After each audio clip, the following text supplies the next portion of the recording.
नमस्कार। प्रादेशिक समाचार के साथ मैं पूनम किरकेटा। पहले मुख्य समाचार। राज्य सरकार ने कोरोना की संभावित तीसरी लहर से लड़ने के लिए शुरू की तैयारी। पूरे राज्य में बच्चों के लिए बन रहे हैं 320 विशेष आईसीयू वार्ड। स्वास्थ्य सुरक्षा सप्ताह के अंतर्गत सप्ताहांत लॉकडाउन आज शाम 4 बजे से शुरू। बेवजह निकलने वालों पर पुलिस कर रही है कार्रवाई। आज अंतर्राष्ट्रीय नशा निरोधक दिवस है। राज्य में चलाया गया विशेष जागरूकता अभियान। और प्रधानमंत्री नरेंद्र मोदी कल सुबह 11 बजे आकाशवाणी से मन की बात कार्यक्रम की 78वीं कड़ी में देश विदेश के लोगों के साथ अपने विचार साझा करेंगे। और अब समाचारों से पहले जरूरी संदेश। देश भर में 18 वर्ष की अधिक आयु के सभी लोगों के लिए सरकारी केंद्रों में निःशुल्क टीकाकरण अभियान चलाया जा रहा है। आपसे अपील है कि कोविड रोधी टीका जरूर लगवाएं। कोरोना महामारी के प्रति कोई भी लापरवाही न बरतें। जब तक आवश्यक न हो घर से बाहर न निकलें और इन आसान उपायों का पालन करें। मास्क लगाएं, 2 गज की सुरक्षित दूरी बनाए रखें, बार बार हाथ धोएं और चेहरा साफ रखें। कोविड से संबंधित जानकारी और मार्गदर्शन के लिए राष्ट्रीय हेल्पलाइन काम कर रही है।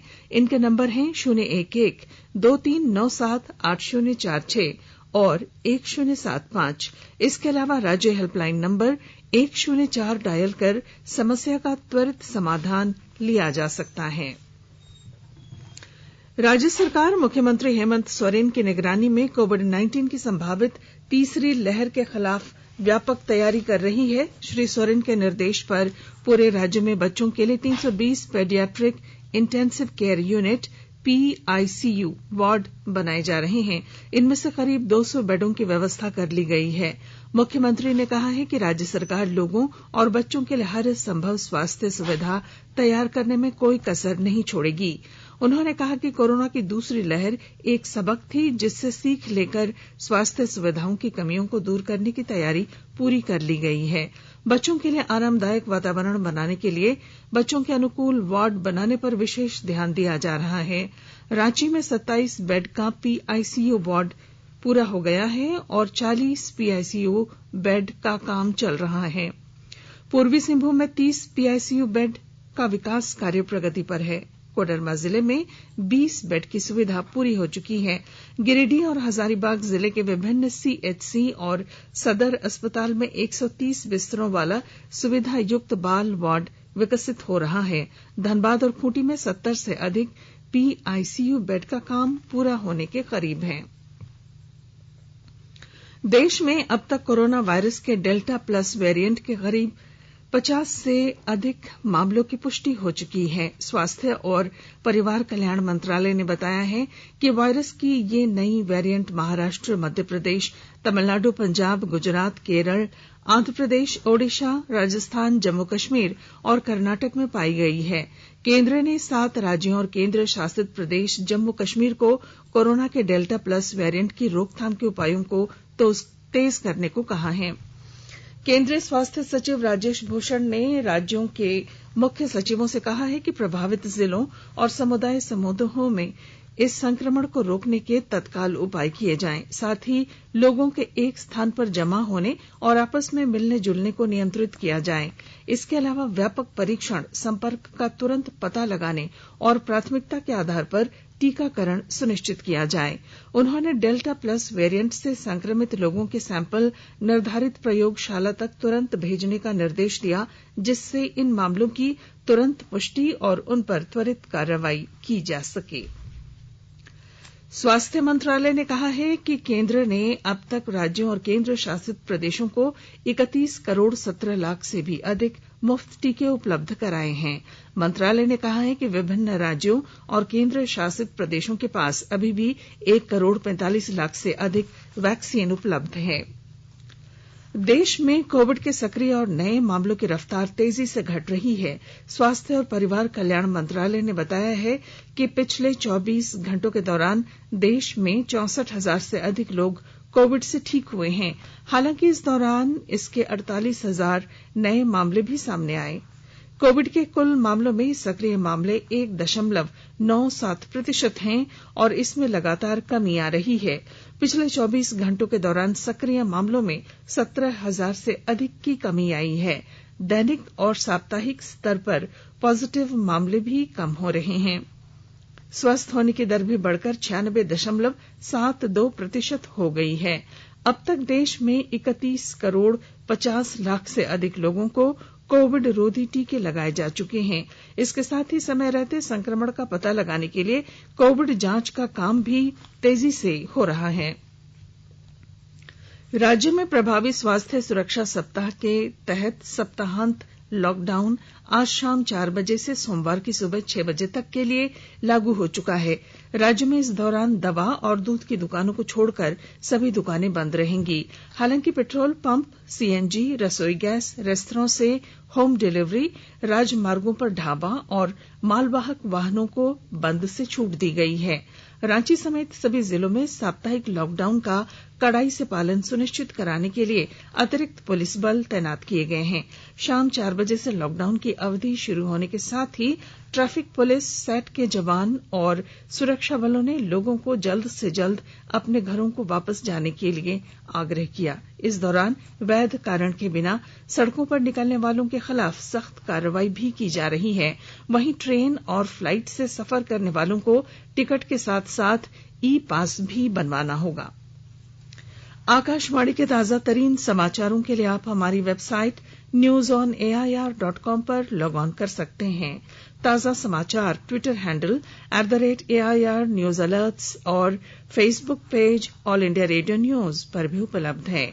आप प्रादेशिक समाचार एकांश के ट्विटर हैंडल @AIR न्यूज _ और फेसबुक, इंस्टाग्राम पेज और YouTube channel AIR news Ranchi पर भी हमारे बुलेटिन सुन सकते हैं।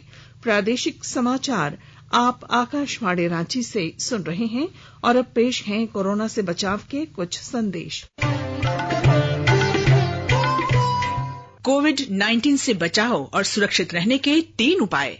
मास्क लगाएं, 2 गज दूरी है जरूरी, सुरक्षित दूरी रखें, हाथ और मुंह साफ रखें।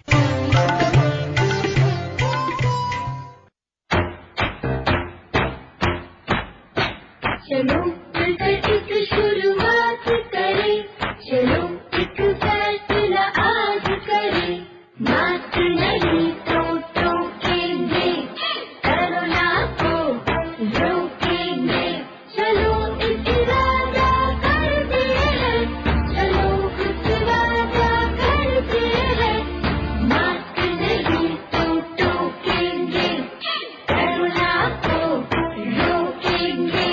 भारत सरकार द्वारा जनहित में जारी। प्रादेशिक समाचार में आपका फिर स्वागत है। आज अंतर्राष्ट्रीय नशा निरोधक दिवस है। इस अवसर पर आज राज्य में कई कार्यक्रम आयोजित किए गए। नशा मुक्ति अभियान को लेकर पश्चिमी सिंहभूम जिले में विशेष जागरूकता अभियान और नशा विरोधी कार्रवाई शुरू की गई है। साथ ही नशीले पदार्थों के कारोबार से जुड़े लोगों पर भी कार्रवाई की जा रही है। हमारे पश्चिमी सिंहभूम संवाददाता की रिपोर्ट। नशा मुक्ति अभियान को लेकर पश्चिमी सिंहभूम जिले में विशेष जागरूकता अभियान और नशा विरोधी कार्रवाई शुरू की गई है। इसके तहत ग्रामीण और शहरी क्षेत्रों में अलग अलग तरीके से जागरूकता अभियान शुरू किया जा रहा है। साथ ही साथ नशीले पदार्थों के कारोबार से जुड़े लोगों पर भी कार्रवाई की जा रही है। जिले के एसपी अजय लिंडा ने आकाशवाणी से बातचीत करते हुए इस बारे में और जानकारी दी है। हम लोगों ने 2 कार्य के लिए दिया उनको। पहला है कि जागरूकता अभियान चलाना है और दूसरा है कि नशा विरोधी अभियान चलाना है, उनके विरुद्ध कार्रवाई करनी है। तो ये अगले 15 दिनों तक विशेष टीम जो बनी है ये कार्रवाई करेंगे। तो हम लोग का ये भी है कि सभी थाने क्षेत्र पे थाने के लेवल पे भी हम लोग ने सभी को निर्देश किया है। इसमें हम लोग यही करते हैं कि जो ग्रामीण स्तर पे जो मुंडा है, मानकी है, जनप्रतिनिधि है, इन लोगों का हेल्प लेते हैं। तो उन लोगों से हेल्प लेते हैं और उनके थ्रू से हम जागरूकता फैलाते हैं। यह विशेष अभियान आगामी 15 दिनों तक चलेगा और उम्मीद की जा सकती है कि इस अभियान से जिले में नशापान और नशीले पदार्थों के कारोबार पर अंकुश लगाने में बहुत हद तक मदद मिलेगी। दिलीप बनर्जी, आकाशवाणी समाचार, चाईबासा। मुख्यमंत्री हेमंत सोरेन ने राज्य में सोलर पावर और जल विद्युत परियोजनाओं से बिजली उत्पादन के क्षेत्र में संभावनाएं तलाशने के लिए ऊर्जा विभाग के अधिकारियों को निर्देश दिया। उन्होंने कहा कि राज्य में सोलर पावर एनर्जी के क्षेत्र में काफी संभावनाएं हैं, जिसके लिए बड़े पैमाने पर भूमि की जरूरत पड़ेगी। उन्होंने ऊर्जा विभाग से इसके तहत लैंड बैंक बनाने का भी आदेश दिया। श्री सोरेन ने कहा कि ऊर्जा के गैर परंपरागत स्रोतों को विकसित करने के लिए राज्य सरकार जल्द से जल्द रोड मैप बनाएगी। मुख्यमंत्री ने ऊर्जा विभाग के अधिकारियों को बिजली के घाटे को कम करने और राजस्व बढ़ाने के भी निर्देश दिए। रांची लोकसभा क्षेत्र अंतर्गत सिल्ली विधानसभा इलाके में आज भाजपा सांसद संजय सेठ और सिल्ली विधायक सह पूर्व उप मुख्यमंत्री सुदेश महतो ने संयुक्त रूप से कई योजनाओं की आधारशिला रखी और कुछ अन्य का शिलान्यास भी किया। सड़क, नाली और पुलिया के निर्माण से सिल्ली, सिंहपुर, बंता, राहे, हजाम, जोन्हा समेत सुदूरवर्ती इलाकों में इन योजनाओं से अब स्थानीय लोगों को इसका फायदा मिलेगा। श्री सेठ ने कहा कि इस वक्त सबसे ज्यादा जरूरी कोविड-19 वैक्सीन का लक्ष्य पूरा करना है और सरकार वैक्सीनेशन की रफ्तार बढ़ाने पर काम कर रही है, जिससे कोरोना की तीसरी लहर का मुकाबला किया जा सके। देखिए, आपको पता है कि अभी कोरोना काल है और हम सबका देश भर के जितने सांसद हैं, चाहे लोकसभा चाहे राज्यसभा, उनका संसदीय जो एमपी लेड है वो बंद है। किंतु पिछले जब कोविड के पहले 1.5 साल पहले कुछ योजनाएं थी, उन्हीं योजनाओं को लागू किया गया है और यहाँ के विकास के लिए सब प्रतिबद्ध हैं। और अभी तो कोरोना काल में सबसे बड़ी योजना है कि हम सबको वैक्सीनेशन को बढ़ाना है, वैक्सीनेशन हो, सबका टीकाकरण हो। तो तीसरी लहर बिल्कुल सामने खड़ी है। तो तीसरी लहर से बचने के लिए बड़े स्तर पर टीकाकरण का जागरूकता अभियान, ये एक सबसे बड़ा काम अभी देश में है। वो काम होगा तब देश इस बड़े युद्ध को जीतेगा। प्रधानमंत्री नरेंद्र मोदी कल सुबह 11 बजे आकाशवाणी से मन की बात कार्यक्रम में देश विदेश के लोगों के साथ अपने विचार साझा करेंगे। यह मासिक रेडियो कार्यक्रम की 78वीं कड़ी होगी। आकाशवाणी और दूरदर्शन के सभी नेटवर्क पर इसका प्रसारण होगा। यह आकाशवाणी समाचार की वेबसाइट www.newsonair.com और news on AIR mobile app पर उपलब्ध रहेगा। आकाशवाणी, दूरदर्शन समाचार, प्रधानमंत्री कार्यालय तथा सूचना और प्रसारण मंत्रालय के YouTube चैनलों पर भी ये कार्यक्रम सीधा प्रसारित होगा। हिंदी में प्रसारण के तुरंत बाद मन की बात कार्यक्रम का क्षेत्रीय भाषाओं में भी प्रसारण होगा। क्षेत्रीय भाषाओं में कार्यक्रम कल रात 8 बजे फिर से सुना जा सकेगा।